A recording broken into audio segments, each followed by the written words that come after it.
ಪ್ರೀತಿಯ ಬಂಧುಗಳೇ, ದೇಶದ 3 ದಿಕ್ಕುಗಳಲ್ಲಿ ಶತ್ರುಗಳೇ ಆವರಿಸಿರುವಾಗ ನಾಡಿನ 100 ಕೋಟಿ ಜನ ನೆಮ್ಮದಿಯಾಗಿ ನಿದ್ರಿಸುತ್ತಿರುವುದಕ್ಕೆ ಕಾರಣ ನಮ್ಮ ಗಡಿಗಳಲ್ಲಿ ವಿರೋಧಿಗಳ ಗುಂಡಿಗೆ ಎದೆಯೊಡ್ಡಿ ನಿಂತಿರುವಂತಹ ಸೈನಿಕರು. ದೇಶ ಸ್ವಾತಂತ್ರ್ಯವಾದಾಗಿನಿಂದ ಇಲ್ಲಿಯವರೆವಿಗೂ ಪ್ರಮುಖ 5 ಯುದ್ಧಗಳನ್ನು ಎದುರಿಸಿದೆ. ಇಂದು ಇಡೀ ಜಗತ್ತೇ ಭಾರತಕ್ಕೆ ಹೆದರುವುದಕ್ಕೆ ಕಾರಣ ಆದರೂ ಏನು ಗೊತ್ತೇನೋ? ಭಾರತದ ಬಳಿ ಇರುವ ದ ಮೋಸ್ಟ್ ಪವರ್ಫುಲ್ ವೆಪನ್ ಅದ್ಯಾವುದು ಗೊತ್ತೇನೋ? Pinaka MLRS ballistic missile defence system, Nag missile carrier, P-81 Neptune, Chetak helicopters, Tej, MiG, Bhishma tankers, INS Vikramaditya, INS Chakra, BrahMos missile ಇದ್ಯಾವುದೂ ಅಲ್ಲ. ನಮ್ಮ ನಿಜವಾದ ಶಕ್ತಿ ಯಾವುದೆಂದರೆ 55 ಡಿಗ್ರಿ ಕುದಿಯುವ ಥಾರ್ ಮರುಭೂಮಿಯ ಬಿಸಿಲೇ ಇರಲಿ, 55 ಡಿಗ್ರಿ ಕೊರೆಯುವ ಸಿಯಾಚಿನ್ ಚಳಿ ಇರಲಿ, ಅರುಣಾಚಲ ಪ್ರದೇಶದವರ ಪ್ರೀತಿಯ ಅಪ್ಪುಗೆ ಇರಲಿ, ಕಾಶ್ಮೀರದ ಕಣಿವೆಗಳಲ್ಲಿ ಸೈನಿಕರ ವಿರುದ್ಧ ಕಲ್ಲುಗಳನ್ನೆಸೆಯುವ ದೇಶದ್ರೋಹಿಗಳಿರಲಿ, ನಾಗಾಲ್ಯಾಂಡ್ ಮತ್ತು ಮಣಿಪುರದ ದಟ್ಟಾರಣ್ಯಗಳಲ್ಲಿ, ಲೇಹ್ ಮತ್ತು ಬಂಜರು ಗುಡ್ಡಗಳಲ್ಲಿ ತನ್ನ ಪ್ರಾಣವನ್ನೇ ಪಣಕ್ಕಿಟ್ಟು ಸ್ಥಿತಪ್ರಜ್ಞನಂತೆ ನಿಂತು ದೇಶಕ್ಕಾಗಿ ದುಡಿಯುವಂತಹ ಸೈನಿಕನೇ the most powerful weapon of India.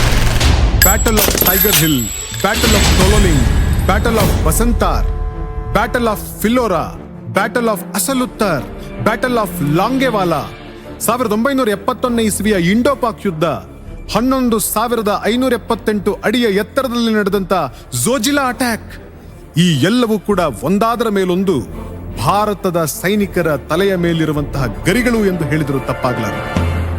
1971 ಯುದ್ಧದಲ್ಲಿ ಜವಾನ್ ಒಬ್ಬ ಗುಂಡೇಟು ತಿಂದು ಆಸ್ಪತ್ರೆಯಲ್ಲಿ ಬಿದ್ದಿದ್ದಾಗ ಸ್ಯಾಮ್ ಮಾಣಿಕ್ ಶಾ ಹೇಳ್ತಾರೆ, you received only 3 bullets at this age. When I was of your age, I received 9 bullets.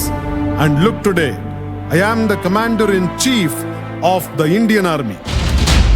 ಆ ಮಾತು ಕೇಳಿದ ಕೂಡಲೇ ಆ ನವಜವಾನ್ ಎದ್ದು ಕುಳಿತ. ನಾನು ಯುದ್ಧ ಭೂಮಿಗೆ ಬರುವುದಾಗಿ ಮತ್ತೆ ತಯಾರಾದ. ಈ ದೇಶದ ಮಕ್ಕಳ ಟೆಕ್ಸ್ಟ್ ಬುಕ್ ನಲ್ಲಿ ಈ ವೀರಗಾಥೆ ಸೇರದಿರುವುದೇ ದುರಂತ.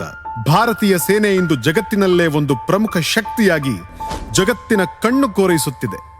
ನೆನಪಿರಲಿ, ಇಂದು ದೇಶದಾದ್ಯಂತ ಮುಗಿಲೆತ್ತರಕ್ಕೆ ಹಾರಾಡುತ್ತಿರುವ ತಿರಂಗಾ ಧ್ವಜ ಹಾರುತ್ತಿರುವುದು ಪರ್ವತಗಳ ಮೇಲಿಂದ ಬೀಸುವ ಗಾಳಿಯಿಂದಲ್ಲ, ನಮ್ಮ ಲಕ್ಷಾಂತರ ಸೈನಿಕರು ಉಸಿರಾಡುವ ಶ್ವಾಸದಿಂದ.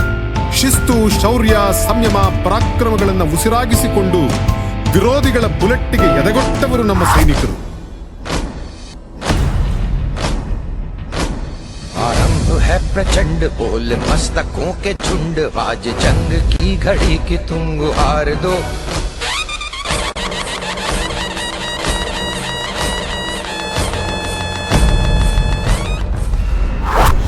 ಆದರೆ 3 ವರ್ಷ ಸಂಚು ರೂಪಿಸಿ ಯುದ್ಧ ಸಾಮಗ್ರಿಗಳನ್ನು ಸಂಗ್ರಹಿಸಿದ್ದ ಚೀನಾ 1962ರಲ್ಲಿ ಭಾರತವನ್ನು ಆಕ್ರಮಿಸಿತು. ಅಂದು ಯಾವುದೇ ಆಧುನಿಕ ಶಸ್ತ್ರಬಲವಿಲ್ಲದಿದ್ದಾಗಲೂ ಆತ್ಮಬಲದಿಂದ ಚೀನಿಯರೆದುರು ನಿಂತು ಸರ್ಫರೋಶಿ ಕಿ ತಮನ್ನಾ ಅಬ್ ಹಮಾರೇ ದಿಲ್ ಮೇ ಹೈ, ದೇಖನಾ ಹೈ ಜೋರ್ ಕಿತನಾ ಬಾಜೋಯೇ ಖಾತಿಲ್ ಮೇ ಹೈ ಎಂದು ಹಾಡುತ್ತಾ ಚೀನಿಯರ ಬುಲೆಟ್ಗಳಿಗೆ ತಮ್ಮ ಎದೆಯನ್ನೊಡ್ಡಿ ಬಲಿದಾನ ಮಾಡಿದ್ದನ್ನು ಕಂಡು ಚೀನಿ ಸೈನಿಕರು ಕೂಡ ದಂಗಾಗಿ ನಿಂತರು. ಕಮಾಂಡರ್ ಮೇಜರ್ ಶೈತಾನ್ ಸಿಂಗ್ ರವರ ನೇತೃತ್ವದಲ್ಲಿ 1962ರಲ್ಲಿ ಕೇವಲ 120 ಜನ ಸೈನಿಕರು ಭಾರತವನ್ನು ಚೀನಾದಿಂದ ಉಳಿಸುವ ಹೋರಾಟಕ್ಕೆ ಸಜ್ಜಾದರು. 1300 ಜನ ಚೀನಿ ಸೈನಿಕರನ್ನ ಕೇವಲ 120 ಜನ ಭಾರತೀಯ ಸೈನಿಕರು ಬೆನ್ನಟ್ಟಿ ಕೊಂದಿದ್ದರು. ನಮ್ಮಲ್ಲಿದ್ದ 120 ಸೈನಿಕರಲ್ಲಿ ಕಡೆಗೆ ಉಳಿದವರು 6 ಜನ ಮಾತ್ರ. 114 ಜನ ವೀರ ಮರಣವನ್ನಪ್ಪಿದ್ದರು. ಆದರೆ ಇವರ ತ್ಯಾಗದ ಫಲವಾಗಿ ಇಂದಿಗೂ ಲಡಾಖ್ ಭಾರತದ ಪಾಲಿಗೆ ಉಳಿದಿದೆ. People who bathed in water change their clothes. Our soldiers who bathed in their sweat and blood, they change the destiny of our motherland ಎಂದು ಇಡೀ ದೇಶವೇ ಅವರಿಗೆ ನಮಿಸಿತ್ತು. ಇನ್ನು ಪಾಕಿಸ್ತಾನಿ ಉಗ್ರರು ಮೋಸದಿಂದ ಭಾರತೀಯ ಸೇನೆಯ ಮೇಲೆ ಮುಗಿಬಿದ್ದಾಗ ನಮ್ಮ ಸೈನಿಕರ ಬಾಯಲ್ಲಿ ಬಂದ ಮಾತೇನು? ತು ಗೋಲಿ ಚಲಾओ, ಹಮ್ ಖೂನ್ ದೇನೆ ಕೆ ಲಿಯೆ ತಯಾರ್ ಹೈ. ಲೇಕಿನ್ ಹಮ್ ಫಿಚಾ ನಹಿ ದಿಖಾऊंगा ಎಂದು ಸವಾಲೆಸೆದ ಸೈನಿಕರ ಸಾಮರ್ಥ್ಯವನ್ನು ಕಂಡು ಉಗ್ರರು ಬೆಚ್ಚುತ್ತಾರೆ. 1971 ಪಾಕಿಸ್ತಾನದ ಬೆಂಬಲಕ್ಕೆ ಅಮೆರಿಕ, ಬ್ರಿಟನ್, ಚೀನಾ ದೇಶಗಳು ನಿಂತಾಗಲೂ ಬೆದರದೆ ರಣವೀಳ್ಯ ನೀಡಿ ಯುದ್ಧ ಸಾರಿದ ನಮ್ಮ ಸೈನಿಕರು ಲಾಹೋರ್ವರೆಗೂ ನುಗ್ಗಿ 93,000 ಪಾಕಿಸ್ತಾನಿ ಸೈನಿಕರನ್ನ ಸೆರೆ ಹಿಡಿದು ಪಾಕಿಸ್ತಾನವನ್ನೇ ಇಬ್ಬಾಗಿಸಿದರು. ಹೊಸ ರಾಷ್ಟ್ರ ಬಾಂಗ್ಲಾದೇಶದ ಸೃಷ್ಟಿಯನ್ನು ಮಾಡಿ ಅಮೆರಿಕ, ಪಾಕ್, ಬ್ರಿಟನ್, ಚೀನಾ ದೇಶಗಳಿಗೆ ಗರ್ವಭಂಗ ಮಾಡಿ ಇಡೀ ಜಗತ್ತಿನ ಮುಂದೆ ತಲೆ ಎತ್ತಿ ಮೆರೆದರು. ಕಾರ್ಗಿಲ್ ಯುದ್ಧದಲ್ಲಂತೂ ಗಡಿಯುದ್ದಕ್ಕೂ ಸಾವಿರಾರು ಟ್ಯಾಂಕುಗಳು ಮತ್ತು ಯುದ್ಧ ವಿಮಾನಗಳು ಹಗಲು ರಾತ್ರಿ ಭೋರ್ಗರೆದು ಗುಂಡಿನ ಸುರಿಮಳೆಗೈದು ಶತ್ರು ರಾಷ್ಟ್ರವನ್ನ ಚಿಲ್ಲಾಪಿಲ್ಲಿಯಾಗಿಸಿದ್ದು ಇನ್ನೂ ಈ ದೇಶದ ಕಣ್ಮುಂದೆ ಇದೆ. ವಜ್ರಾದಪಿ ಕಠೋರಾಣಿ ಮೃದುನೀ ಕುಸುಮಾದಪಿ ಎಂಬಂತೆ ನಮ್ಮ ಸೈನಿಕರ ಹೃದಯವು ವಿರೋಧಿಗಳ ಮೇಲೆ ಗುಂಡಿನ ಮಳೆಗರೆಯುವಾಗ ವಜ್ರದಂತೆ ಕಠೋರವಾಗಿದೆ. ಹಾಗೆಯೇ ದೇಶದ ಒಳಗೆ ಪ್ರವಾಹ, ಭೂಕಂಪ ಮತ್ತು ಪ್ರಾಕೃತಿಕ ವಿಕೋಪಗಳಾದಾಗ ನಾಡಿನ ಜನರ ರಕ್ಷಣೆಗೆ ನಿಲ್ಲುವಾಗ ಹೂವಿನಂತೆ ಮೃದುವಾದ ಮಾತೃ ಹೃದಯಗಳಾಗಿದ್ದಾರೆ.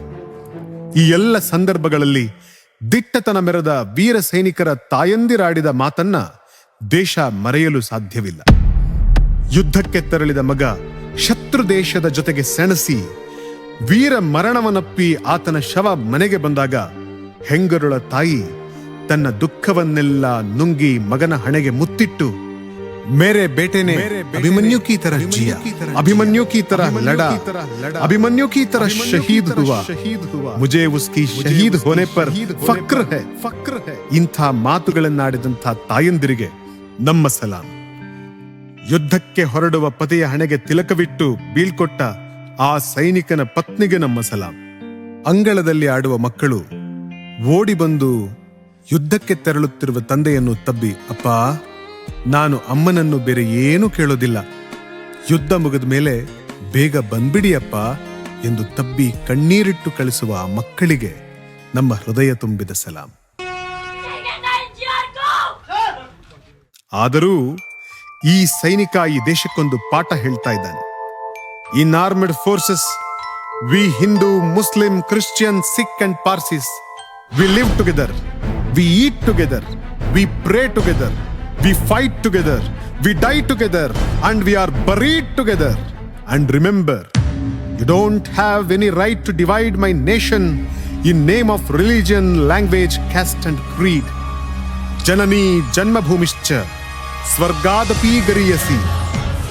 Mother and motherland to a soldier is greater than heaven. Vande Mataram. Jai Hind.